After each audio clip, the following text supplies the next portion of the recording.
ఇండస్ట్రీలో పేరు మోసిన రైటర్లలో బీవీఎస్ రవి కూడా ఒకరు. రైటర్గా మంచి పేరు తెచ్చుకున్న బీవీఎస్ రవి ఆ తర్వాత దర్శకుడిగా కూడా తన అదృష్టాన్ని పరీక్షించుకోవాలి అనుకున్నారు. కానీ ఆయన దర్శకత్వంలో సాయి తేజ్ హీరోగా నటించిన జవాన్ సినిమా బాక్సాఫీస్ వద్ద డిజాస్టర్గా మారింది.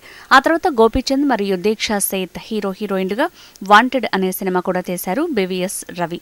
కానీ ఆ సినిమా కూడా అనుకున్న ఫలితాన్ని ఇవ్వలేకపోయింది. ఇక దర్శకుడిగా మరోసారి తన అదృష్టాన్ని పరీక్షించుకోవాలి అనే ఆలోచనని రవి పక్కన పెట్టేద్దాం అనుకుంటున్న సమయంలో రైటర్గా థ్యాంక్ యూ సినిమాతో మంచి రెస్పాన్స్ అందుకుంటున్నారు. నాగచైతన్య మరియు రాశిఖన్నా హీరోయిన్లుగా విక్రమ్ కుమార్ దర్శకత్వంలో ప్రేక్షకుల ముందుకు వచ్చిన సినిమా థ్యాంక్ యూ.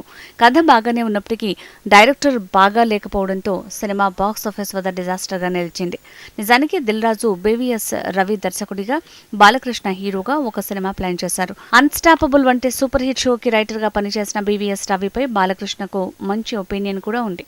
కాబట్టి ఈ సినిమా వర్కౌట్ అవుతుందని దిల్ రాజు అనుకున్నారు.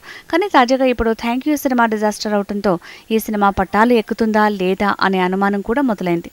దీంతో బీవీఎస్ రవి దర్శకుడయ్యే ప్లాన్కి ఫుల్ స్టాప్ పడేలా ఉంది.